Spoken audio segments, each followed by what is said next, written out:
ছাত্ৰ-ছাত্ৰীসকলৰ বাবে পাঠভিত্তিক অনুষ্ঠান radio' পঢ়াশালী।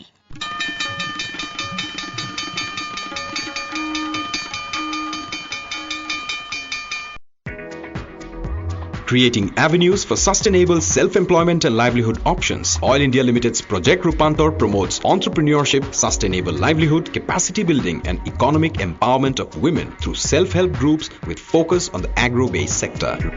Recognized as one of the 12 best CSR initiatives by the global oil and gas industry, Rupantar since 2008 has transformed the lives of more than 23,000 families. Oil India Limited, a people's company.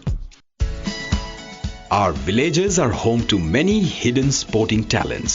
Some talents that are shining bright at the national and even international arena. For around 2 decades, Oil India Limited has been involving local youth and school children in organizing rural sporting events, making these young athletes capable to compete at district, state and national levels. Oil India Limited, a people's company.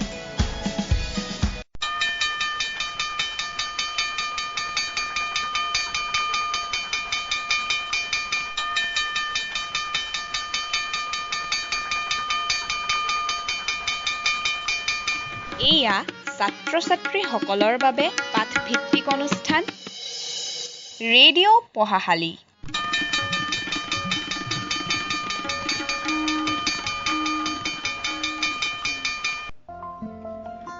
নমস্কাৰ আমাৰ মৰমৰ ছাত্ৰ-ছাত্ৰীসকল, তোমালোকক নমস্কাৰ জনাই আৰম্ভ কৰিছো তোমালোকৰ অনুষ্ঠান ৰেডিঅ' পঢ়াশালী।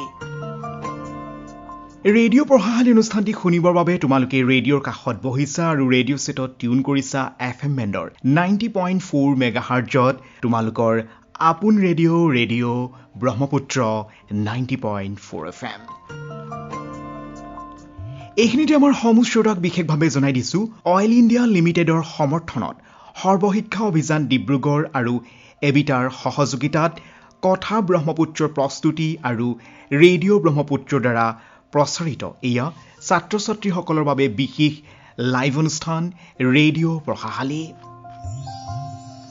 আজিৰ ৰেডিঅ' পঢ়াশালী অনুষ্ঠানৰ জৰিয়তে আমাৰ ষ্টুডিঅ'ত আহি উপস্থিত হৈছেহি ডিব্ৰুগড় বৰবৰুৱা শিক্ষা খণ্ডৰ বৰবৰুৱা বালিকা উচ্চ মাধ্যমিক বিদ্যালয়ৰ শিক্ষাগুৰু দেৱাশিষ শৰ্মা ছাৰ। আৰু ছাৰে আজি বিশেষভাৱে পঞ্চম শ্ৰেণী অৰ্থাৎ ক্লাছ 5ৰ ছাত্ৰ-ছাত্ৰীসকলৰ বাবে গণিত বিষয়ৰ পাঠ লৈ আহিছে। পাঠৰ নাম সংখ্যা আৰু প্ৰক্ৰিয়া। আমাৰ মৰমৰ ছাত্ৰ-ছাত্ৰীসকল, ছাৰে এতিয়া তোমালোকৰ বাবে পাঠ আগবঢ়াব। তোমালোকে পাঠটি মন দি শুনিবা, কাৰণ পাঠটিৰ শেষত ছাৰে তোমালোকৰ বাবে কুইজৰ প্ৰশ্ন আগবঢ়াব আৰু সেই প্ৰশ্নৰ উত্তৰ তোমালোকে আমাক দিব লাগিব হোৱাটছএপ কৰি এই নম্বৰত 9954489439 আৰু শুদ্ধকৈ উত্তৰ দিব পাৰিলেই আমি তোমালোকৰ নাম ঘোষণা কৰিম সমূহ শ্ৰোতাৰ আগত। ভাল লাগিব নিজৰ নামটো ৰেডিঅ'ত শুনি, নহয় জানো? গতিকে মন দি শুনিবা। আৰু আজিৰ আমাৰ ৰেডিঅ' পঢ়াশালী অনুষ্ঠানটি শুনাবৰ বাবে অসমৰ বিভিন্ন প্ৰান্তত শিক্ষা বন্ধু শিক্ষা বান্ধৱীসকলে ৰেডিঅ'ত টিউন কৰিছে 90.4 FM আৰু বহু শিক্ষা বন্ধু শিক্ষা বান্ধৱীয়ে ফেচবুক পেজৰ জৰিয়তে আজি আমাৰ অনুষ্ঠান শুনাবৰ বাবে ছাত্ৰ-ছাত্ৰীসকলক একগোট কৰিছে আৰু কোভিড প্ৰট'কল মানি ছাত্ৰ-ছাত্ৰীসকলক বঢ়ুৱাইছে আৰু আজি আমাৰ অনুষ্ঠান শুনুৱাইছে। সকলোকে বহুত বহুত ধন্যবাদ জ্ঞাপন কৰি এয়া আমি লৈ আহিছোঁ আজি পঞ্চম শ্ৰেণীৰ ছাত্ৰ-ছাত্ৰীসকলৰ বাবে গণিত বিষয়ৰ পাঠদান। পাঠৰ নাম সংখ্যা আৰু প্ৰক্ৰিয়া আৰু এই পাঠটি আজি লৈ আহিছে ডিব্ৰুগড় বৰবৰুৱা শিক্ষা খণ্ডৰ বৰবৰুৱা বালিকা উচ্চ মাধ্যমিক বিদ্যালয়ৰ শিক্ষাগুৰু দেৱাশিষ শৰ্মা ছাৰে।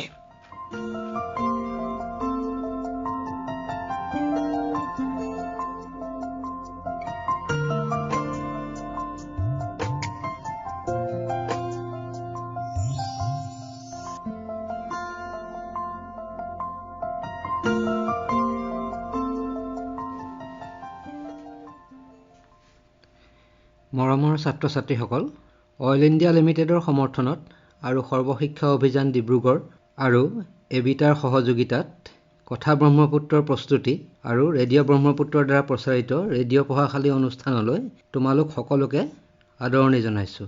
আজি মই তোমালোকলৈ লৈ আহিছোঁ পঞ্চম শ্ৰেণীৰ গণিত বিষয়ৰ প্ৰথম পাঠ সংখ্যা আৰু প্ৰক্ৰিয়া। গণিতৰ পাঠদান যদিও ৰেডিঅ'ৰ মাধ্যমেদি দিয়াত যথেষ্ট অসুবিধা থাকে, তথাপিও মই তোমালোকৰ এই পাঠদানৰ দ্বাৰা যিমান পাৰোঁ বিষয়বস্তুখিনি বুজাবলৈ চেষ্টা কৰিম আৰু তোমালোকেও মন দি বুজিবলৈ চেষ্টা কৰিবা। এতিয়া আহোঁ, এটা কথা সোধোঁ তোমালোকক। সংখ্যা বুলিলে কি বুজা? সংখ্যা বুলিলে আমি কি বুজোঁ? যাৰ দ্বাৰা আমি কিবা এটা মান, পৰিমাণ প্ৰকাশ কৰোঁ বা যাৰ দ্বাৰা আমি গণনা কৰোঁ তাকে সৰল ভাষাত সংখ্যা বুলি ক'ব পাৰোঁ। উদাহৰণস্বৰূপে তোমালোকক যদি মই সোধোঁ তোমালোকৰ পৰিয়ালৰ মুঠ কেইজন মানুহ আছে, তোমালোকৰ পৰিয়ালত মুঠ কেইজন মানুহ আছে, তেতিয়া তোমালোকৰ উত্তৰবোৰ হ'ব যেনে 4জন, 5জন, 6জন ইত্যাদি। এই 4, 5, 6 বোৰেই একোটা সংখ্যা। আকৌ যদি মই তোমালোকৰ যোৱা পৰীক্ষাৰ গণিতৰ নম্বৰবোৰ কওঁ তেন্তে সেইবোৰ সংখ্যাৰ দ্বাৰা প্ৰকাশ কৰিব লাগিব, যেনে 50ৰ ভিতৰত 45 বা 42ৰ ভিতৰত 50 ইত্যাদি। এতিয়া আহা তোমালোকৰ পাঠ্যপুথিখনৰ ওপৰত অলপ চকু ফুৰাওঁ। তোমালোকৰ হাতত নিশ্চয় 5ম শ্ৰেণীৰ পাঠ্যপুথিখন আছে। তোমালোকে প্ৰথম পাঠটি উলিয়াই লোৱা। ইয়াত প্ৰথমেই এটা ভ্ৰমণ কাহিনীৰ কথা কৈছে। নলবাৰীৰ এখন প্ৰাথমিক বিদ্যালয়ৰ 5ম শ্ৰেণীৰ 20 গৰাকী ছাত্ৰ ছাত্ৰী তেওঁলোকৰ শ্ৰেণী শিক্ষকৰ সৈতে শৈক্ষিক ভ্ৰমণৰ বাবে গুৱাহাটীলৈ যাবলৈ ওলাল। তেওঁলোকে কিমানকৈ হাতত পইচা ল'লে? উঠালে 200 টকাকৈ আৰু এখন গাড়ীৰে যাত্ৰা আৰম্ভ কৰিলে। তেওঁলোকে গুৱাহাটীৰ বিভিন্ন ঠাই যেনে আঞ্চলিক বিজ্ঞান কেন্দ্ৰ, নাম শুনিছানে তোমালোকে? শংকৰদেৱ কলাক্ষেত্ৰ, চিৰিয়াখানা, তাৰকাগৃহ আৰু চানমাৰীত চলি থকা গ্ৰন্থমেলালৈ তেওঁলোক গ'ল। তোমালোকে গৈছানে কেতিয়াবা শংকৰদেৱ কলাক্ষেত্ৰ বা চিৰিয়াখানা গুৱাহাটী চাবলৈ? তোমালোকে কেতিয়াবা সময় পালে এই দৰকাৰী বস্তুখিনি চাই আহিবা গুৱাহাটীত। এতিয়া হ'ল তেওঁলোকৰ গুৱাহাটীৰ শৈক্ষিক ভ্ৰমণৰ অভিজ্ঞতাৰ ওপৰত কিছু প্ৰশ্নৰ উত্তৰ আমি কৰোঁ আহা। এতিয়া কথা হ'ল তেওঁলোক ক'ৰ পৰা আহিছিলে? নলবাৰীৰ পৰা। নলবাৰীৰ পৰা আঞ্চলিক বিজ্ঞান কেন্দ্ৰলৈ দূৰত্বটো হৈছে 79 কিলোমিটাৰ, 79 কিলোমিটাৰ। আঞ্চলিক বিজ্ঞান কেন্দ্ৰৰ পৰা শংকৰদেৱ কলাক্ষেত্ৰলৈ 4 কিলোমিটাৰ। শংকৰদেৱ কলাক্ষেত্ৰৰ পৰা চানমাৰীলৈ 9 কিলোমিটাৰ। মই ইংৰাজীতে কৈ গৈছোঁ, তোমালোকৰ হয়তো অসুবিধা পালে সুধিবা। চানমাৰীৰ পৰা তাৰকাগৃহলৈ সংখ্যাখিনি মই ইংৰাজীত কৈ গৈছোঁ 3 কিলোমিটাৰ বা 3 কিলোমিটাৰ্ছ আৰু তাৰকাগৃহৰ পৰা নলবাৰীলৈ 70 কিলোমিটাৰ। এতিয়া ইয়াত তলত কেইটামান প্ৰশ্ন দিছিলে। তেতিয়াহ'লে 1 নম্বৰ প্ৰশ্ন দিছিলে নলবাৰীৰ পৰা গুৱাহাটীৰ শংকৰদেৱ কলাক্ষেত্ৰলৈ দূৰত্ব কিমান হ'ব? নলবাৰীৰ পৰা বিজ্ঞান কেন্দ্ৰলৈ আছিলে 79 কিলোমিটাৰ আৰু আঞ্চলিক বিজ্ঞান কেন্দ্ৰৰ পৰা শংকৰদেৱ কলাক্ষেত্ৰলৈ 4 কিলোমিটাৰ। তেতিয়াহ'লে আমি এই দুটা সংখ্যা যোগ কৰিলে পাম 83 কিলোমিটাৰ। উত্তৰটো হ'ব 83 কিলোমিটাৰ, নহয় জানো? 2 নম্বৰতে আছে কলাক্ষেত্ৰৰ পৰা তাৰকাগৃহলৈ মুঠ দূৰত্ব কিমান? শংকৰদেৱ কলাক্ষেত্ৰৰ পৰা চানমাৰীলৈ 9 কিলোমিটাৰ আৰু চানমাৰীৰ পৰা তাৰকাগৃহলৈ 3 কিলোমিটাৰ, মুঠতে হ'ব 12 কিলোমিটাৰ। চানমাৰীৰ পৰা 3 নম্বৰ প্ৰশ্নটো, চানমাৰীৰ পৰা তাৰকাগৃহ হৈ নলবাৰীলৈ মুঠ দূৰত্ব কিমান? চানমাৰীৰ পৰা তাৰকাগৃহলৈ 3 কিলোমিটাৰ আৰু তাৰকাগৃহৰ পৰা নলবাৰীলৈ 70 কিলোমিটাৰ। তেতিয়াহ'লে মুঠ দূৰত্বটো হ'ব 70 যোগ 3 73 কিলোমিটাৰ। এতিয়া আহা এইবাৰ ভ্ৰমণৰ লগত জড়িত তলৰ সমস্যাবোৰ দলত বহি আলোচনা কৰি সমাধান কৰা। এই প্ৰশ্নটো দিছে, আমি সহজেই কৰিব পাৰিম। আমি প্ৰথমতে কি কৈছিলোঁ? কেইজন ছাত্ৰ ছাত্ৰী আছিলে? 20 জন। আৰু গাইপতি কিমানকৈ পইচা উঠাইছিলে? 200 টকাকৈ, নহয় জানো? গাইপতি 200 টকাকৈ সংগ্ৰহ কৰিলে 20 জন ছাত্ৰ ছাত্ৰীৰ পৰা মুঠ ধনৰ পৰিমাণটো হ'ব 200 পূৰণ 20 অৰ্থাৎ 4000 টকা, হ'বনে? দলটোৱে গাড়ীৰ ভাড়াৰ বাবে 22,000 টকা আদায় দিলে। তেওঁলোকৰ মুঠ সংগ্ৰহিত ধনৰ কিমান টকা হাতত থাকিব? 4000 টকা মুঠ উঠিছিলে, তাৰে 2200 টকা তেওঁলোকে গাড়ীৰ ভাড়া বাবদ দিলে। তেতিয়াহ'লে তেওঁলোকৰ হাতত থাকিব 4000 বিয়োগ 2200, 2200, তেতিয়াহ'লে পাম আমাৰ 1800 টকা, নহয় জানো? আঞ্চলিক বিজ্ঞান কেন্দ্ৰত প্ৰৱেশ টিকেটৰ বাবে 21 জনৰ শিক্ষকজনক ধৰি, হয় নহয়, শিক্ষক সহ বুলি লিখিছে ব্ৰেকেটৰ ভিতৰত, গাইপতি 10 টকাকৈ জমা দিয়াত টিকটৰ বাবে মুঠ খৰচ হ'ল 21 পূৰণ 10, 210 টকা আৰু বাকী ৰ'ল আমি 1800 টকাৰ পৰা 210 টকা বাদ দিব লাগিব, বাকী ৰ'ব 1590 টকা। দলটোৱে খোৱাৰ বাবদ গাইপতি 65 টকাকৈ খৰচ কৰিলে আৰু মুঠ 21 জনৰ কিমান টকা খৰচ হ'ল? 65 টকাকৈ 21 জনৰ খৰচ হ'ব 1365 টকা। এতিয়া দলটোৰ হাতত কিমান টকা জমা থাকিব? আমি 1590ৰ পৰা 1365 বিয়োগ কৰিব লাগিব আৰু আমাৰ হাতত জমা থাকিব 225 টকা। 6 নম্বৰ প্ৰশ্নটোত দিছে কিতাপ কিনিবৰ বাবে ৰন্টুক দেউতাকে 450 টকা দি পঠাইছিল। কিয়নো নলবাৰীৰ পৰা আহিছিলে, গুৱাহাটীত কিতাপৰ দোকান বেছি থাকে, সেইকাৰণে বহুত কিতাপ পোৱা যায় গুৱাহাটীত বিভিন্ন দোকানত। সেইকাৰণে কিতাপ কিনি নিবলৈ ৰন্টুক দেউতাকে 450 টকা হাতত দি পঠাইছিলে। সি গ্ৰন্থমেলালৈ আহিছিলে। গ্ৰন্থমেলাত কি কৰিলে? কেইখনমান কিতাপ কিনিলে। সেই কিতাপকেইখন কি কিনিলে? এখন বুঢ়ী আই সাধু কিনিলে 66 টকা দি, এখন ইছপৰ সাধু কিনিলে, তাৰ মূল্য আছিলে 45 টকা, এখন স্পকেন ইংলিছ কিতাপ কিনিলে, মূল্য 82 টকা, আৰু ৰং কৰিব পৰা কিতাপ কিনিলে 5খনৰ মূল্য, মুঠ 5খন কিনিলে, মূল্য 125 টকা। গ্ৰন্থমেলাত মুঠ কিমান টকাৰ কিতাপ কিনিলে? তোমালোকে যোগ কৰি উলিয়াব পাৰিবানে? আমি কি যোগ কৰিব লাগিব? 66 প্লাছ 45 প্লাছ 82 প্লাছ 125, এইকেইটা যোগ কৰিলে আমি পাম 318 টকা, 318 ৰুপিজ। আৰু ৰন্টুৰ হাতত কিমান টকা জমা থাকিলে সুধিছে? জমা থাকিব 132 টকা, 132 ৰুপিজ। এতিয়া তলত আৰু কেইটামান তথ্য দিছে, সেইখিনি আমি আখৰেৰে প্ৰকাশ কৰিব লাগিব। পাৰিমনে? পৃথিৱীৰ বৃহত্তম নদীদ্বীপ মাজুলীৰ কালি 352 বৰ্গ কিলোমিটাৰ। আহোমসকলে অসমত প্ৰায় 600 বছৰ ৰাজত্ব কৰিছিলে। এইবোৰ চব সংখ্যাত দিয়া আছে। আমি যে সংখ্যাৰ কথা কৈছিলোঁ, অলপ দেৰি আগতে মই সংখ্যাৰ কথা কৈছিলোঁ, এইখিনি সংখ্যাত দিয়া আছে। 352, পৃথিৱীৰ বৃহত্তম নদীদ্বীপ মাজুলীৰ কালিৰ 352 কিলোমিটাৰ বা 352 কিলোমিটাৰ। আহোমসকলে অসমত প্ৰায় 600 বছৰ ৰাজত্ব কৰিছিল। ইয়াত লিখিছে 600। আকবৰে 1556 খ্ৰীষ্টাব্দৰ পৰা 1605 খ্ৰীষ্টাব্দলৈ শাসনভাৰ চলাইছিল। গুৱাহাটীৰ পৰা দিল্লীৰ দূৰত্ব 1930 কিলোমিটাৰ, 1930 কিলোমিটাৰ। 2018 চনৰ পিয়লৰ মতে কাজিৰঙাত গড়ৰ সংখ্যা 2413, 2413টা। হিমালয়ৰ উচ্চতম শৃংগ মাউণ্ট এভাৰেষ্টৰ উচ্চতা 8848 মিটাৰ। এতিয়া আমি, তোমালোকে পাৰিবানে? তলৰ ওপৰৰ বাক্যত থকা সংখ্যাবোৰ আখৰেৰে আমি প্ৰকাশ কৰিব লাগে। প্ৰথমটো কি? 352, সেইটো কি হ'ব? 352। 600টো আমি লিখিব লাগিব 600। 1556, 1556, সেইটো আমি আখৰেৰে লিখিব লাগিব।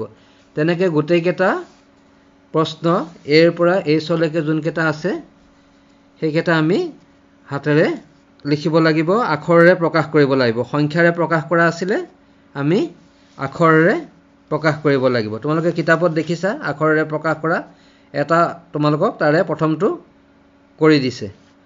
এতিয়া আমি স্থানীয় মানৰ বিষয়ে অকণমান শিকোঁ। আগতেও পাইছিলোঁ, স্থানীয় মান আছে পৃষ্ঠা নং 3ত, তোমালোকে চাবা। তোমালোকৰ 4ৰ্থ শ্ৰেণীতে স্থানীয় মানৰ বিষয়ে কিছু কথা শিকি আহিছা, য'ত তোমালোকে মণিশলা ব্যৱহাৰ কৰি স্থানীয় মান উলিয়াইছিলা। ধৰা হওক আমি এটা সংখ্যা ল'লোঁ 612। এই সংখ্যাটোৰ এককৰ ঘৰত 2, দশকৰ ঘৰত 1 আৰু শতকৰ ঘৰত 6 আছে। অৰ্থাৎ মণিশলাৰ প্ৰথমডাল বাৰত লাঠিত আমি 2টা মণি দিব লাগিব, দ্বিতীয়টোত এটা দিব লাগিব আৰু তৃতীয়টোত শতকৰ শলাডালত আমি 6টা মণি ভৰাব লাগিব, নহয় জানো? কাৰণ এককৰ ঘৰত 2 আছে, দশকৰ ঘৰত 1 আছে আৰু শতকৰ ঘৰত 6 আছে। এই সংখ্যাটোত 6 স্থানীয় মান হ'ব 6 পূৰণ 100, 600 হ'বনে? স্থানীয় মান 6টো 100ৰ ঘৰত আছে, শতকৰ ঘৰত আছে, সেইকাৰণে 6 স্থানীয় মান হ'ব 6 পূৰণ 100। 100ৰে আমি 6 পূৰণ কৰিব লাগিব। 1ৰ স্থানীয় মান হ'ব 1 পূৰণ 10, কিয়নো 1টো দশকৰ স্থানত আছে। আৰু 2 স্থানীয় মান হ'ব 2 পূৰণ 1, 2। হ'বনে? নে কিবা বুজিবলৈ আছে? কিবা পাহৰিছা নেকি? কিবা প্ৰশ্ন থাকিলে সুধিবা দেই। এতিয়া তোমালোকে কোৱাচোন 4317 আৰু 5428 এই সংখ্যাকেইটাত 4ৰ স্থানীয় মান কেইটা কি হ'ব ক'ব পাৰিবানে? 4317ত 4ৰ স্থানীয় মান হ'ল 4 পূৰণ 1000 সমান 4000, কিয়নো 4 হাজাৰৰ ঘৰত আছে। আৰু 5438ত 4ৰ স্থানীয় মান হ'ল 400, অৰ্থাৎ 4 পূৰণ 100 400, কিয়নো 4 ইয়াত শতকৰ ঘৰত আছে। এতিয়া ইয়াত তোমালোকক চতুৰ্থ পৃষ্ঠাত 4 নং পৃষ্ঠাত কেইটামান কাম কৰিবলৈ দিছে, সেইকেইটা পাৰিবানে? 205, 911, 911, 1234, D2061, E7009, EF 9999 এইকেইটা মণিখলাত ভৰাই কৰিবলৈ দিছে। এইকেইটা তোমালোকে নিজে কৰি চাবা। মই ভাবিছোঁ তোমালোকে হয়তো পাৰিবা, নিশ্চয় পাৰিবা। প্ৰথমটো 205 মই কৈ দিছোঁ। ইয়াত 5ৰ ঘৰত এককৰ ঘৰত আমি 5টা মণি দিব লাগিব। দশকৰ ঘৰত যিহেতু শূন্য আছে ইয়াত একো নবহে, আৰু শতকৰ ঘৰত 2 বহিব। তেনেকৈ বাকীকেইটা শূন্যৰ স্থানীয় মান সদায় শূন্য হয়, এইটো কথা মনত ৰাখিবা। শূন্য য'ত থাকে তাৰ স্থানীয় মান সদায় শূন্য হয়। এতিয়া বাকীখিনি 911, 1234, 2061 এইকেইটা তোমালোকে যিমান এফলৈকে যেইকেইটা আছে গোটেইকেইটা তোমালোকে কৰিবা। এতিয়া আহোঁ এটা বেলেগ বিষয়লৈ। আমি ভাৰতীয় ভাষা, ভাৰতীয় পদ্ধতি মতে যেতিয়া লিখোঁ, 4টা বা 5টা অংকযুক্ত সংখ্যা ভাৰতীয় পদ্ধতি মতে যেতিয়া লিখোঁ, তেতিয়া শতক আৰু হাজাৰৰ স্থানৰ মাজত কমা এটা দি লিখা হয়। বুজি পাইছানে? 6 নং পৃষ্ঠাত দিয়া আছে। ইয়াত দিয়া আছে দুটা উদাহৰণ দিয়া আছে, তিনিটা উদাহৰণ দিয়া আছে। 14,135, 18,257, 93,452। মই অসমীয়াটো কৈ দিছোঁ। 14,132, 18,257, 93,452। এতিয়া চোৱা তোমালোকে সোঁফালৰ পৰা চাই আহা। 2, 3, 1 তাৰপিছত এটা কমা দিয়া হৈছে। তাৰমানে শতক আৰু হাজাৰৰ স্থানৰ মাজত আমি এটা কমা দিব লাগিব। তেনেকৈ 18,257ত 7, 5, 2 তাৰ মাজত পিছত আমি এটা 8 আৰু 2ৰ মাজত এটা কমা দিছোঁ। 93,452ত আমি 3 হাজাৰৰ ঘৰ স্থানত থকা সংখ্যা আৰু 4 শতকৰ ঘৰত থকা সংখ্যা তাৰ মাজত আমি এটা কমা দিছোঁ। ইয়াতকৈ ডাঙৰ সংখ্যা হ'লেও আমাৰ নিয়মটো কি হ'ব? প্ৰথম আমি সোঁহাতৰ পৰা 3টা সংখ্যা যোৱাৰ পাছত কমা দিম, তাৰপিছত দুটাকৈ আমি দুটা সংখ্যা যোৱাৰ পাছত কমা দি যাব লাগিব। পঢ়োঁতে আমি পঢ়িম 14,132ক আমি 14,132 হিচাপে পঢ়িম। 18,257ক আমি 18,257 হিচাপে তেনেকৈ পঢ়ি যাম। এতিয়া আহা আমি এটা সংখ্যা কেনেকৈ বহলাই লিখিব পাৰোঁ তাক অকণমান শিকি চাওঁ। তোমালোকে এইখিনি হয়তো ইতিমধ্যে স্কুলৰ ক্লাছত কৰিছাই, তথাপিও মই কৈ গৈছোঁ। প্ৰথম সংখ্যাটো আছে ভাগ কৰি ভগাই ভগাই আমি লিখিব লাগিব। আমাৰ কামটো হ'ল সেইটো। ইয়াত এটা উদাহৰণ দি দিছে 999। তাক কেনেকৈ লিখিছে? প্ৰথমতে শতকৰ কথাটো লিখিছে, 900 লিখিছে, তাৰপিছত 90 লিখিছে, তাৰপিছত 9 লিখিছে। তাৰমানে শতকৰ সংখ্যাকেইটা লিখি লৈছে, তাৰপিছত দশকৰ সেইটো লিখিছে, তাৰপিছত এককৰ সংখ্যাটো লিখিছে। ইয়াত এতিয়া কৰিবলৈ দিয়া সংখ্যাকেইটা হ'ব 11,000। প্ৰথমটো আছে 1111। আমি এইটো কমা দি কেনেকৈ লিখিম? 1, 1, 1 সোঁফালৰ পৰা আমি চাই গ'লে 1, 1, 1 তিনিটা একৰ পিছত কমা এটা দিম, তাৰপিছত আকৌ 1 লিখিম। বুজি পাইছা? ওপৰত কোৱা কথাখিনিৰ পৰা কৈছোঁ। তেনেকৈ লিখিম। বহলাই লিখিবলৈ হ'লে আমি লিখিম, প্ৰথমতে লিখিম 11,000, তাৰপিছত 11,000 নহয় 1,000, তাৰপিছত লিখিম 100, তাৰপিছত লিখিম 10, তাৰপিছত লিখিম 1। হ'বনে? বুজি পাইছা?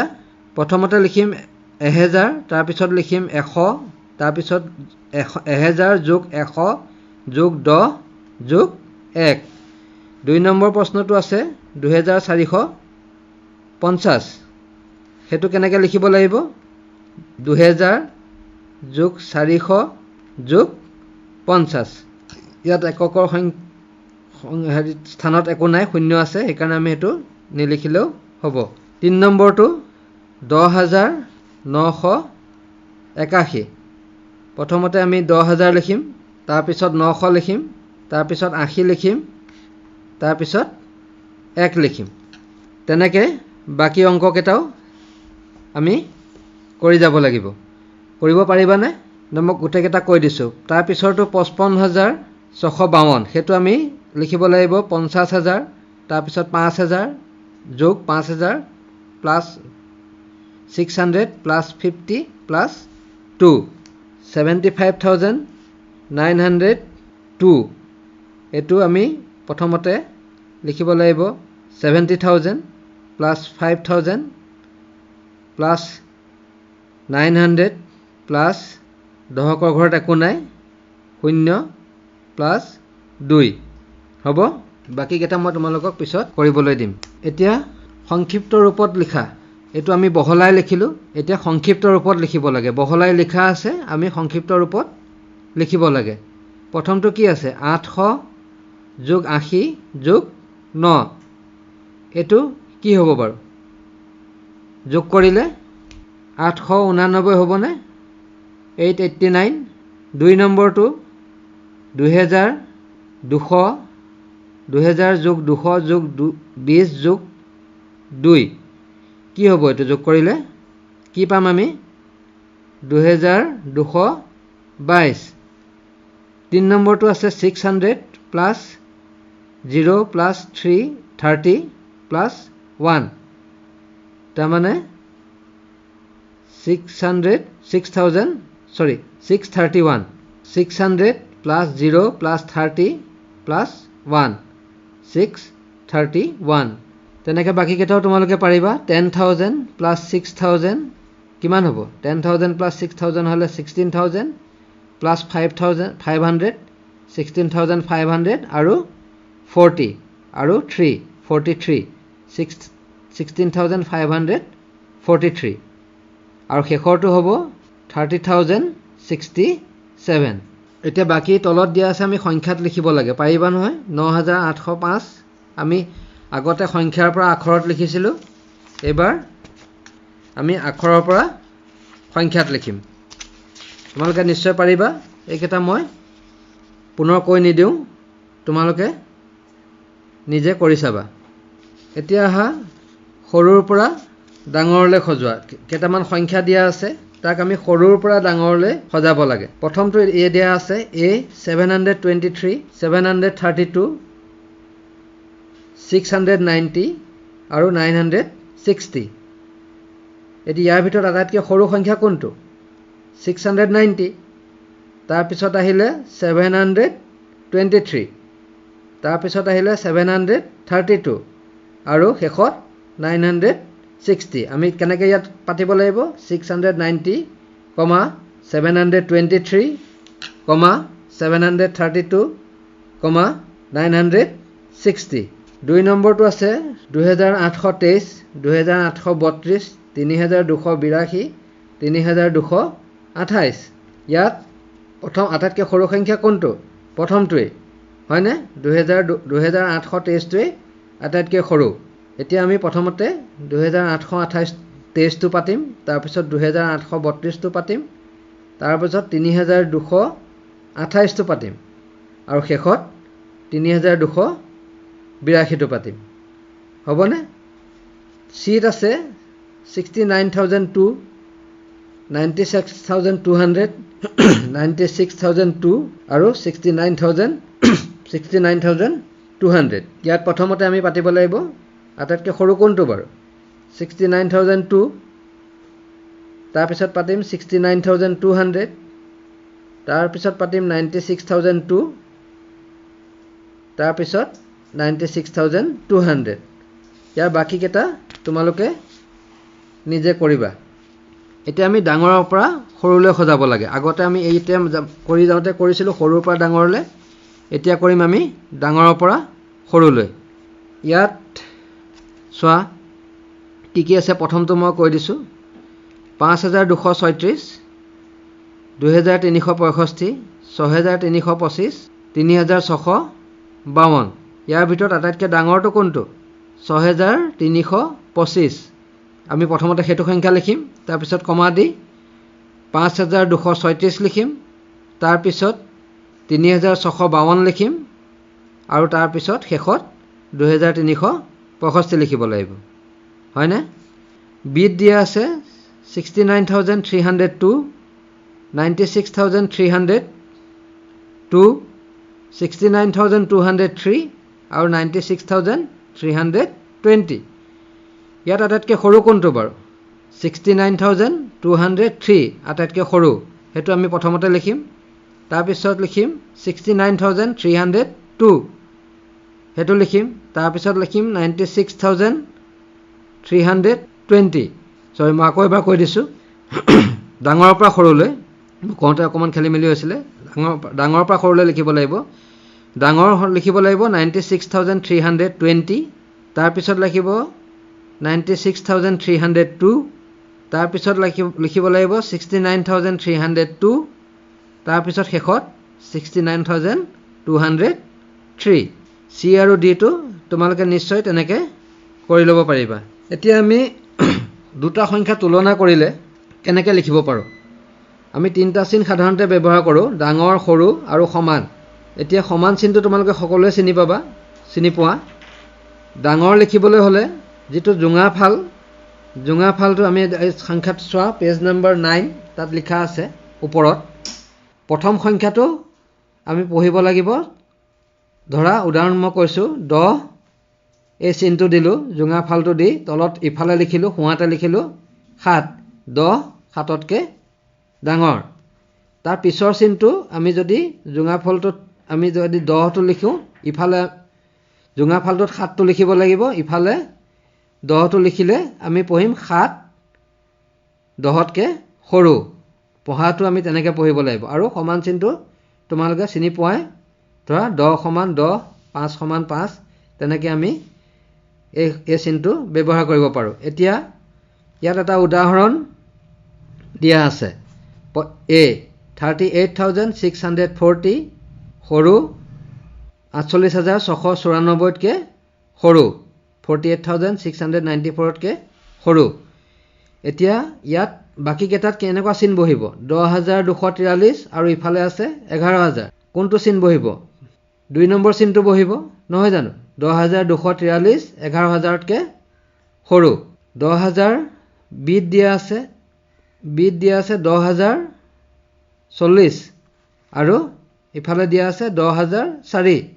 ইয়াত বহিব প্ৰথম চিনটো 10,040 10,004তকৈ ডাঙৰ। তেনেকৈ আমি চিনকেইটা বহুৱাই বহুৱাই ডাঙৰ সৰু তোমালোকে চিনি পোৱা সংখ্যাবোৰ। ইয়াত খালি কৰোঁতে প্ৰথমতে তোমালোকে সংখ্যাবোৰ এনেকৈ কৰিব লাগিব, বাওঁ ফালৰ পৰা আমি ডাঙৰ সৰুটো চাই যাব লাগিব। প্ৰথম সংখ্যাটো চাব লাগিব একে নে বেলেগ। যদি ডাঙৰ হয় তেতিয়াহ'লে ডাঙৰ সংখ্যাটো আমি তেনেকৈ চিন দি পেলাই বহুৱাব লাগিব, ডাঙৰ সংখ্যা বা সৰু সংখ্যা হওক। তাৰপিছত আমি যেতিয়া তুলনা কৰিম, তেতিয়া কৰা কথা কৈছোঁ, যেতিয়া ডাঙৰ সৰু আমি তুলনা কৰোঁ, আমি মান কেনেকৈ চাম? তেনেকৈ প্ৰথম সংখ্যাটো চাব লাগিব। প্ৰথম সংখ্যাটো যদি একে থাকে আমি দ্বিতীয় সংখ্যাটোলৈ আহিব লাগিব, দ্বিতীয় সংখ্যাটো যদি একে থাকে আমি তৃতীয় সংখ্যাটোলৈ আহিব লাগিব। তেনেকৈ আমি আহি গৈ থাকিব লাগিব, আৰু তুলনা কৰাৰ পাছত আমি শেষত গম পাম যে সংখ্যাকেইটা ডাঙৰ সৰু নে সমান। ইয়াতে এটা গোটেইকেইটা দিয়া আছে, তোমালোকে গোটেইকেইটা কৰি পেলাই চাবা। চি নম্বৰটোত কি হ'ব বাৰু? ইয়াত আমি চতুৰ্থ সংখ্যাটোলৈকে একে সংখ্যা পাই আছোঁ। তোমালোকে মন কৰিছানে? চতুৰ্থ সংখ্যাটোলৈকে প্ৰথমটোতো 87,878 সংখ্যাটো, আৰু সোঁফালৰ সংখ্যাটো 87,877। ইয়াত চোৱা, প্ৰথম 8 এইটো সংখ্যাটো আছে, এইটো সংখ্যাটোতো প্ৰথম 8 আছে, পিছৰ সংখ্যাটোত 7 আছে, ইয়াতো 7 আছে, তৃতীয় সংখ্যাটোত ইয়াত 8 আছে, ইয়াতো 8 আছে, ইয়াতো চতুৰ্থ সংখ্যাটো 7 আছে, ইয়াতো 7 আছে, কেৱল মাত্ৰ শেষৰ সংখ্যাটোত বাওঁফালৰ সংখ্যাটোত 8 আছে আৰু সোঁফালৰ সংখ্যাটোত 7 আছে পঞ্চম স্থানত এককৰ ঘৰত সেইকাৰণে এতিয়া ডাঙৰ কোনটো হ'ব 87,878 কাটকে ডাঙৰ 87,877তকৈ 87,878 87,877তকৈ ডাঙৰ সেইমতে আমি চিনটো বহুৱাই দিব লাগিব বাকি কেইটা তোমালোকে কৰি চাবা এতিয়া আহা 9 নম্বৰ পৃষ্ঠালৈ কেইটামান খালী ঠাই পুৰাব দিছে সেইকেইটা আমি খৰকে কৰি যাওঁ 95,072 নৰ স্থানীয় মান কিমান এইটো হ'ব 90,000 হয়নে 95,000 নৰ স্থানীয় মানটো বিচাৰিছে ইয়াত নৰ স্থানীয় মানটো হ'ব 90,000 9 পূৰণ 10,000 আমি কৰিব লাগিব তেতিয়া হ'ব 90,000 4 অংক বিশিষ্ট আটাইতকৈ সৰু সংখ্যাটো আৰু আটাইতকৈ ডাঙৰ সংখ্যাটো 4 অংক বিশিষ্ট আটাইতকৈ সৰু সংখ্যাটো 4 অংক বিশিষ্ট মানে সংখ্যাৰ কথা কৈছে কি কেইটা 4টা সংখ্যাৰে লিখিব পৰা তাৰমানে আটাইতকৈ সৰু সংখ্যাটো কি হ'ব 1000 আৰু 1000 1000 হ'ব আৰু আটাইতকৈ ডাঙৰ সংখ্যাটো হ'ব 9,999 হয়নে চি দিয়া আছে 4 অংক বিশিষ্ট আটাইতকৈ সৰু সংখ্যাটোৰ আগৰ সংখ্যাটো কি 4 অংক বিশিষ্ট আটাইতকৈ সৰু সংখ্যাটো আমি কি পাইছিলোঁ 1000 তাৰ আগৰ সংখ্যাটো হ'ব 999 ইয়াত এটা সংখ্যা দিছে ডেশ দিছে যোগ শূন্য দিছে আমি জানো যে শূন্যৰ লগত যিকোনো সংখ্যাৰ লগত শূন্য যোগ কৰিলে সেই সংখ্যাটোকে পোৱা যায় এতিয়া ইয়াত দিছে ডেশ যোগ শূন্য 4,563 তেতিয়াহ'লে এই ডেশৰ ঠাইটো খালী ঠাইটোতো 4,563 বহিব ই নম্বৰটো দিছে ডেশ বিয়োগ চিন 1000 সমান 9,000 কিহৰ পৰা 1000 বিয়োগ কৰিলে 9,000 হ'ব এইটো 10,000 হ'ব ওলাই আছে সুন্দৰকে 10,000ৰ পৰা 1000 বিয়োগ কৰিলে 9,000 হ'ব 4 অংক বিশিষ্ট আটাইতকৈ ডাঙৰ সংখ্যাটোৰ লগত 1 যোগ কৰিলে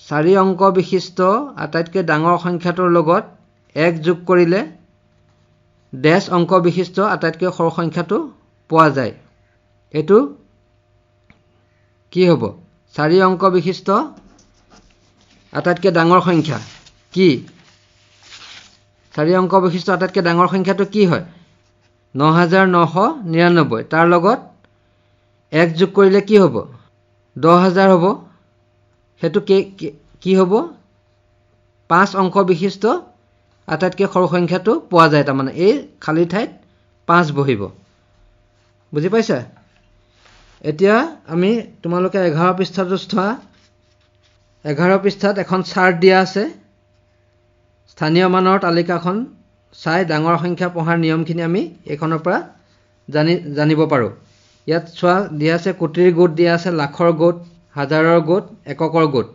তেনেকৈ ইয়াত দিয়া আছে তলত দিয়া আছে 400 এফালৰ পৰা দিয়া আছে 3 7 4 9 8 5 6 1 4 এতিয়া তালিকাখনৰ শেষৰ শাৰীত থকা সংখ্যাটো কিমান চাওঁ আহা শেষৰ সংখ্যাটো এককৰ গোটত থকা সংখ্যাটো হৈছে 4 7 আৰু 3 গতিকে তাৰ স্থানীয় মান হ'ব 473 হাজাৰৰ গোটত থকা অংকটো হৈছে 8 আৰু 9 গতিকে তাৰ স্থানীয় মান 89,000 89,000 লাখৰ গোটত থকা অংক হৈছে 6 আৰু 5 গতিকে তাৰ স্থানীয় মান 65 লাখ কোটিৰ গোটত থকা অংক হৈছে 4 আৰু 1 গতিকে তাৰ স্থানীয় মান 41 কোটি 41 কোটি গতিকে সংখ্যাটো হ'ব 41 কোটি 65 লাখ 89,473 তেনেকৈ আমি এই সংখ্যাটো উলিয়াব পাৰোঁ তলৰ এটা সংখ্যা দিয়া আছে সেই সংখ্যাটো পঢ়ি পেলাই তোমালোকে কেনেকৈ কৰিছে কৰিবলৈ বুজিবলৈ চেষ্টা কৰিবা। দিছেনে 4517362009 সেই সংখ্যাটো কেনেকৈ এককৰ ঘৰত কি বহিছে দশকৰ ঘৰত কি আছে তোমালোকে নিজে চাই পেলাই এইটো কৰিবা। সুন্দৰকৈ বুজোৱা আছে, তোমালোকে কৰি পেলাই বুজিব পাৰিবা দেই। এতিয়া ইয়াত কিছুমান যোগ কৰা দিছে, যোগ কৰা প্ৰক্ৰিয়াসমূহ। চতুৰ্থ শ্ৰেণীত 3টা অংক বিশিষ্ট সংখ্যাৰ যোগ আৰু বিয়োগ অংক আমি কৰিছোৱেই। একে পদ্ধতিৰে আমি 4টা আৰু 5টা অংক বিশিষ্ট সংখ্যাৰ যোগ আৰু বিয়োগ অংকও কৰিব পাৰোঁ। তেনেকৈ ইয়াত কেইটামান কৰি দেখাইছে, সেইকেইটা মই বিশেষ বুজাবলৈ নালাগে, তথাপিও কৈ দিছোঁ। ইয়াত বি নম্বৰটো দিছে চোৱা, 8687। তোমালোকে মই এটা বুজাই দিছোঁ। ইয়াত আৰু যোগ কৰিছে 393। ইয়াত এককৰ ঘৰত আছে 7 প্ৰথম সংখ্যাটোত, দশকৰ ঘৰত আছে 8, শতকৰ ঘৰত আছে 6, হাজাৰৰ ঘৰত আছে 8। এতিয়া তলৰ সংখ্যাটোত আছে 393, এককৰ ঘৰত 3, দশকৰ ঘৰত 9 আৰু শতকৰ ঘৰত 3। এতিয়া যোগ কৰিছে 7 10, 7 3 10, 0 বহিছে, 1 এটা উকলিছে, 8 আৰু 9 যোগ হৈ 17 হৈছে, সেই 1টো উকলা 1টো ইয়াত যোগ হৈছে 18 হৈছে, আকৌ এটা 1 উকলিছে, 8 বহিছে। তাৰপিছত 1টো আমি সেইকাৰণে ওপৰত লিখি লৈছোঁ, এই শতকৰ ঘৰৰ ওপৰতো 1 এটা লিখিছোঁ, 6 3 9, সেই 1 যোগ হ'লে 10 হ'ব, 1 উকলিছে, হাজাৰৰ ঘৰত আমি ওপৰত 1 লিখিছোঁ 8 আৰু সেই 1টো যোগ হৈ 9 হৈছে। তেনেকৈ গোটেইকেইটা অংক তোমালোকে কৰিব পাৰিবা। বিয়োগৰ নিয়মো তেনেকৈ আমি কৰি যাব পাৰোঁ। বিয়োগৰ অংককেইটা প্ৰথমটো কেনেকুৱা হ'ব বাৰু? প্ৰথমটো দিয়া আছে, প্ৰথমকেইটা মই এটা কথা অভ্যাসনৰ কথা 2 নম্বৰটো কৈছোঁ, 728 বিয়োগ 389। 18ৰ পৰা 9 গ'লে 9 বহিব, ইফালে আমি 10 এটা ধাৰলৈ লৈছিলোঁ, সেইকাৰণে 1 থাকিলে 2 ঠাইত 1 থাকিব, 1ৰ পৰা 8 গ'লে 3 বহিব, আৰু 1 নহয় 1 থাকিলে আমি আকৌ 7ৰ পৰা 10 এটা ধাৰ কৰিছিলোঁ, 11 হ'ব, 11ৰ পৰা 8 গ'লে 3 বহিব, এইফালে 6 থাকি গৈছিলে, 6ৰ পৰা 3 গ'লে 3 বহিব। তেনেকৈ তোমালোকে বিয়োগৰ অংককেইটা কৰিব পাৰিবা। এতিয়া চোৱা, বিয়োগৰ অংক কেইটামান ইয়াত দিছে, খালী ঠাই কৰি দিছে। ইয়াত কি বহিব বাৰু?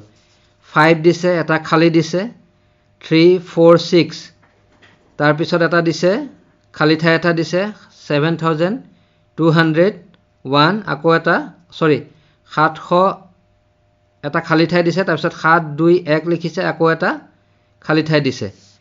তেনেকৈ বি নম্বৰ প্ৰশ্নটোতো এটা খালী ঠাই দিছে, তাৰপিছত 4 দিছে, তাৰপিছত আকৌ এটা খালী দিছে, 6 আৰু 2 দিছে। এতিয়া তলত বিয়োগ কৰিব দিছে, 7 এটা খালী ঠাই দিছে, 4 দিছে আৰু 2টা খালী ঠাই দিছে। এতিয়া তোমালোকে যদি কৰি চোৱা কেনেকৈ পাবা? 6 তলত 4 এটা বহুৱালে 2 আমি পাওঁ, 4ৰ পৰা 1 গ'লে 3 হয়, 3ৰ পৰা 2 গ'লে 1 হয়, কিহৰ পৰা 7 বিয়োগ হ'লে 3 হয়? 10ৰ পৰা।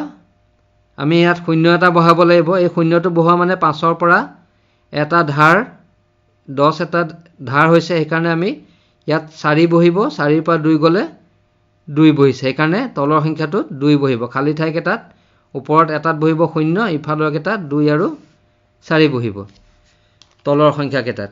মানে আমি 50,346ৰ পৰা 27,214 বিয়োগ কৰিছোঁ। 2 নম্বৰ প্ৰশ্নটোতো তেনেকৈ খালী ঠাইত ওপৰত 9 আৰু 0 বহিব, 94,062, তাৰমানে 2ৰ পৰা 9 গ'ল 3 হ'ব।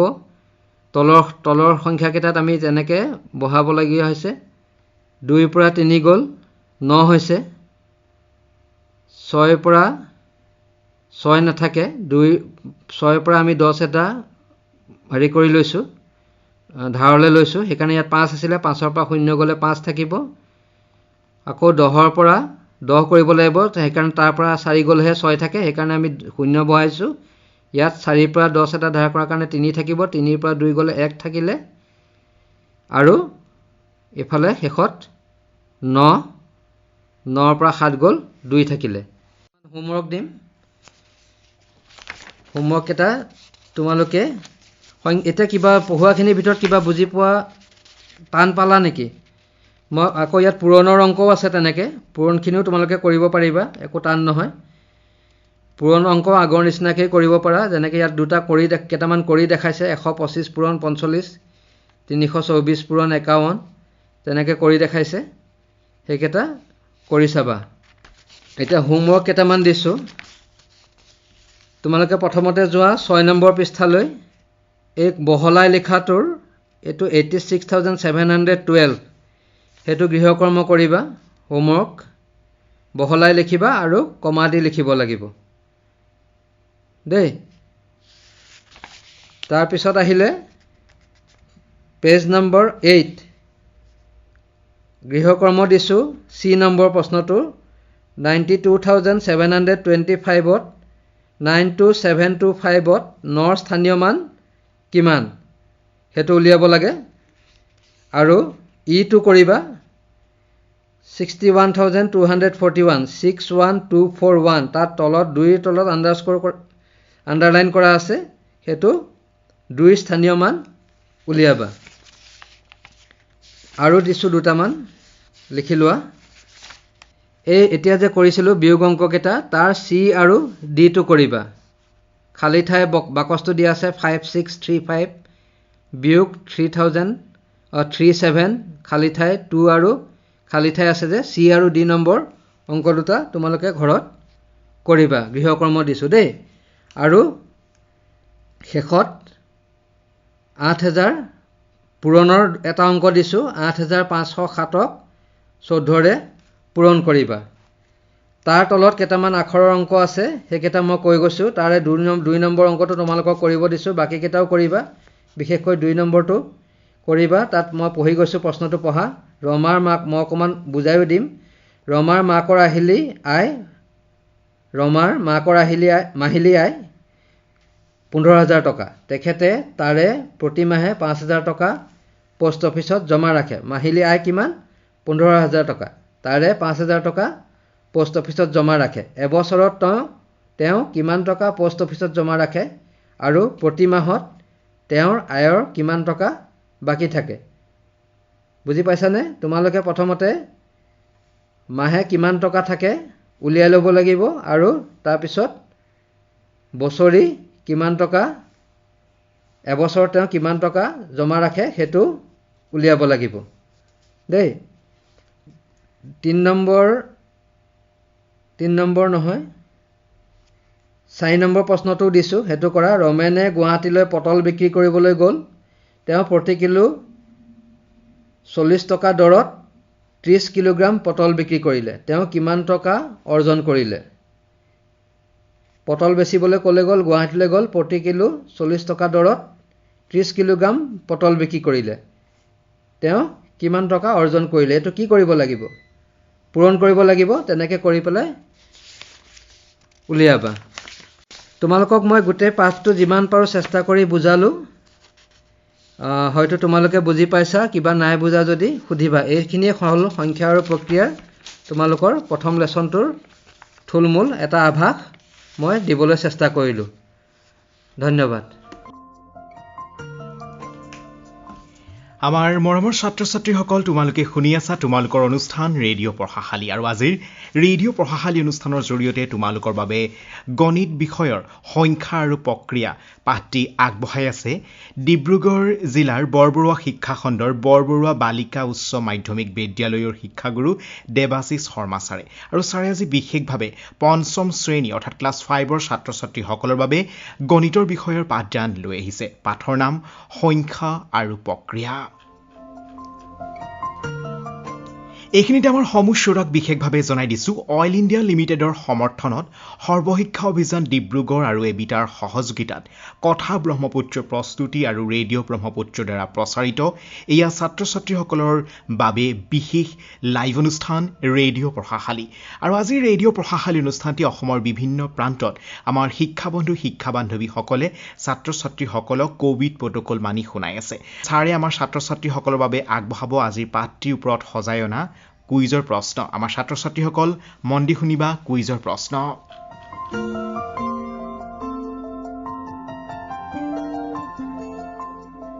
তোমালোকলৈ মই 3টা কুইজ লৈ আহিছোঁ তোমালোকে প্ৰশ্নকেইটা ভালকৈ সুধিবা 4টা উত্তৰ মই দিম তাৰ ভিতৰত এটা শুদ্ধ উত্তৰ হ'ব সেই শুদ্ধ উত্তৰটো তোমালোকে বাছি উলিয়াব লাগিব 1 নম্বৰ কুইজটো হ'ল প্ৰশ্নটো হ'ল 5347 সংখ্যাটোত 5ৰ স্থানীয় মান কি বিকল্পকেইটা হ'ল অপশ্যনকেইটা হ'ল A5 B500 C5000 D50 আকৌ এবাৰ পঢ়ি থৈছোঁ 5347 সংখ্যাটোত 5ৰ স্থানীয় মান কি A5 B5 B500 C5000 D50 বা 50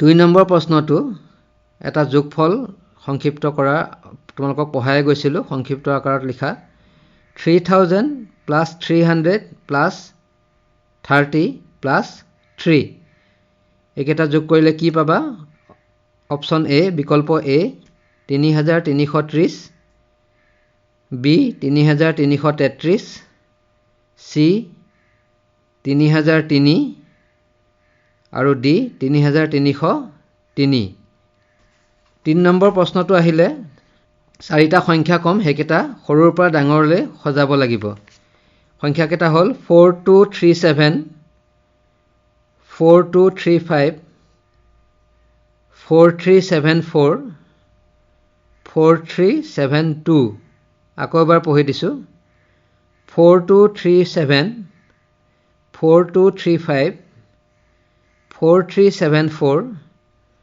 4372 এই সংখ্যাকেইটা সৰুৰ পৰা ডাঙৰ সজালে ডাঙৰলৈ যদি সজাওঁ শুদ্ধ ক্ৰমটো কি হ'ব A 4372 4374 4237 4235 আকৌ এবাৰ পঢ়ি দিছোঁ A 4272 4374 4237 4235 B 4235 4237 4372 4374 আকৌ এবাৰ কৈছোঁ B 4235 4237 4372 4374 C 4235 4374 4372 4237 আকৌ এবাৰ কৈছোঁ 4235 4374 4372 4237 আৰু শেষত D অপশ্যনটো হ'ল 4237 4235 4372 আৰু 4374 আকৌ এবাৰ কৈছোঁ 4237 4235 4372 আৰু 4374 এইকেইটা কুইজৰ উত্তৰ তোমালোকে দিবা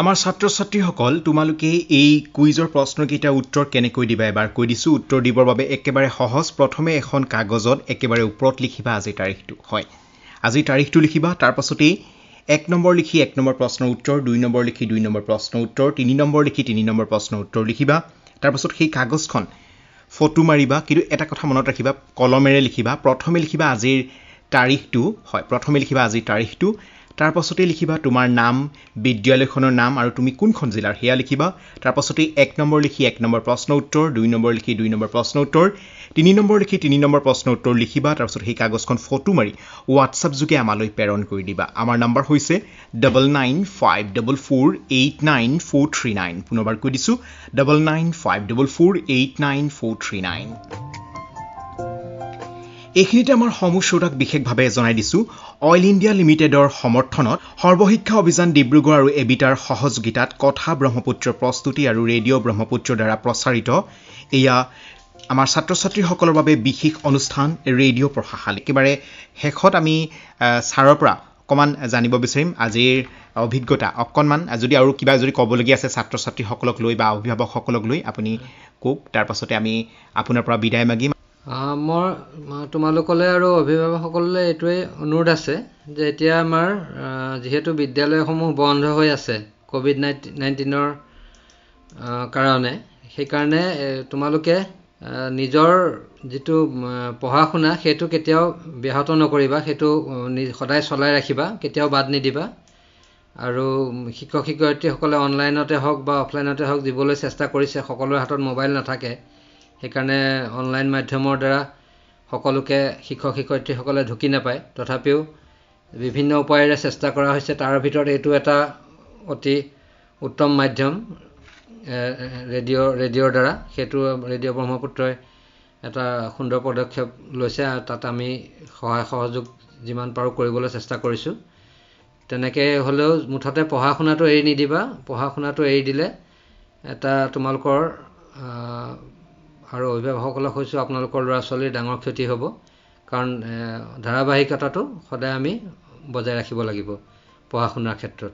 দৈনিক কিছু সময় হ'লেও আমি পঢ়া শুনাৰ কাৰণে দিব লাগিব। এটা স্বশিক্ষণ সমল আহিছিলে, সেইটো কৰি সকলোৱে হয়তো জমা দিছে এতিয়ালৈকে, ইয়াৰ পিছৰ পৰ্যায়তো আহিব পাৰে, আহিলে সেইখিনি আকৌ পাব, সেইখিনিৰ দ্বাৰাও উপকৃত হ'ব। নহ'লেও আমি নিজৰ পঢ়া শুনাটো নিজে আমি সদায় কৰি যাব লাগিব। মোৰ ক'বলগীয়া ইমানখিনি আছিল। ছাৰ, আপোনাক বহুত বহুত ধন্যবাদ জ্ঞাপন কৰিলোঁ। আজি পুৱাই পুৱাই আমাৰ ষ্টুডিঅ'ত আহি উপস্থিত হ'লহি আপুনি আৰু আমাৰ ছাত্ৰ ছাত্ৰীসকলৰ বাবে পাঠ আগবঢ়ালে। আশা কৰোঁ আগলৈও আকৌ আমি আপোনাক ষ্টুডিঅ'ত পাম, লগতে আমাৰ ছাত্ৰ ছাত্ৰীসকলেও আপোনাক লগ পাব, তাৰে কামনা কৰিলোঁ আৰু আপোনাৰ পৰা বিদায় লৈছোঁ। ধন্যবাদ ছাৰ। ধন্যবাদ। হয়, ধন্যবাদ। শ্ৰোতাবন্ধু, এয়া আমাৰ ষ্টুডিঅ'ত উপস্থিত আছিল ডিব্ৰুগড় বৰবৰুৱা শিক্ষা খণ্ডৰ বৰবৰুৱা বালিকা উচ্চ মাধ্যমিক বিদ্যালয়ৰ শিক্ষাগুৰু দেৱাশীষ শৰ্মা ছাৰ, আৰু ছাৰে আজি বিশেষভাৱে পঞ্চম শ্ৰেণীৰ ছাত্ৰ ছাত্ৰীসকলৰ বাবে গণিতৰ বিষয়ৰ পাঠ লৈ আহিলে, আৰু পাঠটিৰ নাম আছিল সংখ্যা আৰু প্ৰক্ৰিয়া, আৰু এই পাঠটি ছাৰে আগবঢ়োৱাৰ বাবে ছাৰক বহুত বহুত ধন্যবাদ জ্ঞাপন কৰিলোঁ। আৰু এইখিনিতে আমাৰ সমূহ ছাত্ৰ ছাত্ৰীক বিশেষভাৱে, লগতে আমাৰ সকলো শ্ৰোতাকে বিশেষভাৱে জনাই দিব বিচাৰিছোঁ, অইল ইণ্ডিয়া লিমিটেডৰ সমৰ্থনত সৰ্বশিক্ষা অভিযান ডিব্ৰুগড় আৰু এবিটাৰ সহযোগিতাত কথা ব্ৰহ্মপুত্ৰৰ প্ৰস্তুতি আৰু ৰেডিঅ' ব্ৰহ্মপুত্ৰৰ দ্বাৰা প্ৰচাৰিত এয়া ছাত্ৰ ছাত্ৰীসকলৰ বাবে বিশেষ লাইভ অনুষ্ঠান radio' পঢ়াশালী। A healthy mother and a healthy child are the foundation of a healthy society. To address their health concerns, Oil India Limited initiated Arogya, a program that has gathered awards and accolades. From medical care for expecting mothers to vaccination of newborns, for the last 8 years, this project has served more than 30,000 beneficiaries. Oil India Limited, a people's company. Assam lives in its villages. Villages run on agriculture, and better agricultural yield means a prosperous state. That is why since 1991, Oil India Limited has been training farmers and unemployed youth in modern cultivation methods to generate large-scale production. Implemented through OIRDS, Oil's initiative has adopted 162 villages, helping more than 25,000 farming families. Oil India Limited, a people's company. আমাৰ ছাত্ৰ ছাত্ৰীসকল, লগতে আমাৰ শিক্ষা বন্ধু বান্ধৱীসকল সকলোকে বহুত বহুত ধন্যবাদ জ্ঞাপন কৰি আজিৰ ৰেডিঅ' পঢ়াশালী অনুষ্ঠানটি ইমানতে সামৰিব লৈছোঁ। সামৰাৰ আগে আগে জনাই দিওঁ, আজি আমি পঞ্চম শ্ৰেণীৰ ছাত্ৰ ছাত্ৰীসকলৰ বাবে গণিতৰ বিষয়ে পাঠ লৈ আহিছিলোঁ, আৰু পাঠ আগবঢ়াইছিল ডিব্ৰুগড় বৰবৰুৱা শিক্ষা খণ্ডৰ বৰবৰুৱা বালিকা উচ্চ মাধ্যমিক বিদ্যালয়ৰ শিক্ষাগুৰু দেৱাশীষ শৰ্মা ছাৰে, আৰু ছাৰক আমি ধন্যবাদ জ্ঞাপন কৰিলোঁ। আৰু এই ৰেডিঅ' প্ৰশাসনী অনুষ্ঠানটি অইল ইণ্ডিয়া লিমিটেডৰ সমৰ্থনত সৰ্বশিক্ষা অভিযান ডিব্ৰুগড় আৰু এবিটাৰ সহযোগিতাত কথা ব্ৰহ্মপুত্ৰৰ প্ৰস্তুতি আৰু ৰেডিঅ' ব্ৰহ্মপুত্ৰৰ দ্বাৰা প্ৰচাৰিত। আজিৰ ৰেডিঅ' প্ৰশাসনী অনুষ্ঠানটি শুনা সকলো ছাত্ৰ ছাত্ৰী, আজিৰ ৰেডিঅ' প্ৰশাসনী অনুষ্ঠানটি শুনিবৰ বাবে সুবিধা কৰি দিয়া সকলো শিক্ষা বন্ধু বান্ধৱীক বহুত বহুত ধন্যবাদ জ্ঞাপন কৰি সামৰিছোঁ আজিৰ ৰেডিঅ' প্ৰশাসনী অনুষ্ঠান। নমস্কাৰ।